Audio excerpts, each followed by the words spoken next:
Iran's entire leadership compound was hit in the opening hours of Operation Epic Fury, and the regime's command structure was gone before it could even react. We're talking B-2 Spirits going in first, silent, deep, targeting the very people who give the launch orders.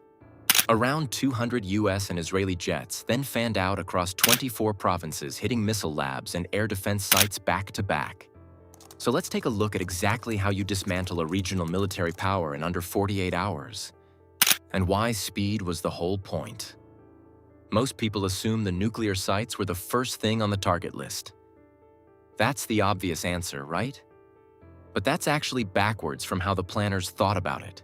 Here's why. A nuclear weapon takes years to build, test, and actually put on a missile.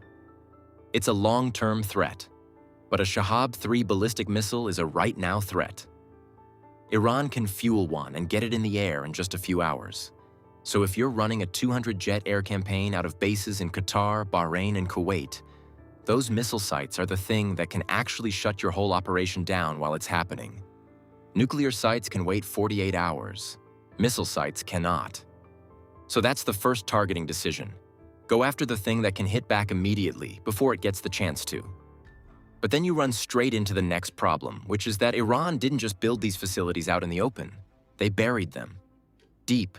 The Parchin complex, the underground production tunnels near Isfahan.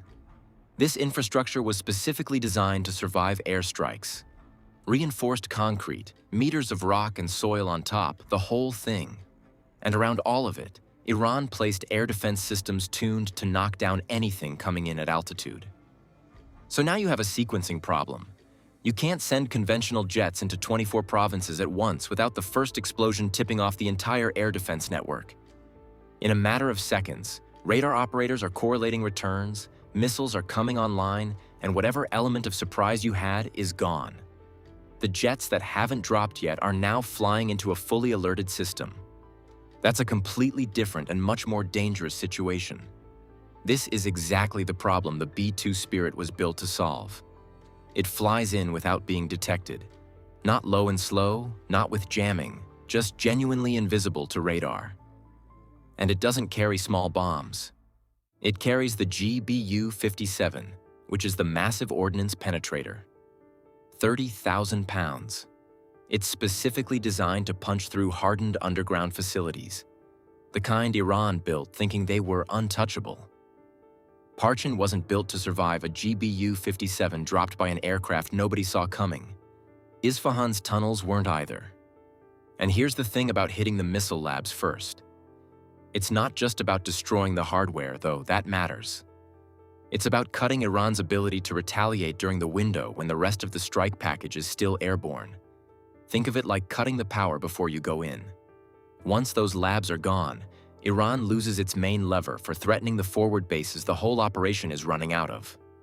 The threat to Qatar, Bahrain, Kuwait. It drops significantly right in the moment you need those bases functioning most. So the B-2 goes in silent, drops the GBU-57s on the hardened sites, and in a matter of minutes, those facilities are no longer a factor. The missile production lines are offline. The stored missiles that haven't been moved yet are destroyed. And the regime's ability to retaliate with ballistic missiles in that critical first 48-hour window is gone. That changes what the rest of the package can do. The F-35s and F-15Es now have a very different operating environment to fly into. And the way that second wave was timed to take advantage of exactly that is where the coordination gets seriously complex. So the B-2 has punched through the hardest targets. But that's only one aircraft type, hitting maybe a dozen sites. You still have 24 provinces and roughly 200 jets that all need to show up at the right place at the right time. And that coordination problem is genuinely one of the hardest things in modern warfare. Here's why it's so complicated. The US and Israel fly different aircraft, run different communication systems, and operate under different rules of engagement. And politically, they can't always be seen openly planning together. So you can't just put everyone on the same radio frequency and call it a day. The sync has to happen before anyone takes off, baked into the plan itself. And the clock is brutal. You've got about 90 minutes from the first explosion before Iran's air defense network figures out what's happening. That's how long it takes for radar operators to start correlating returns across multiple provinces, identify a pattern, and push a warning up the chain. Once that happens, the mobile air defense systems start moving. They relocate. And what happens next is the jets still inbound are now flying into a repositioned, fully alerted network, which is a completely different problem than the one you planned for. So every single target across all 24 provinces has to be hit inside that 90-minute window. Every one. And the way planners solve this is through something called time-on-target coordination. Every aircraft in the package gets assigned a precise arrival time over its target. Not a window, not a rough estimate, a specific minute and second. Miss it by 3 minutes, and you're either redundantly hitting a target that's already been destroyed, or you're creating a gap in the suppression sequence that exposes the jets behind you.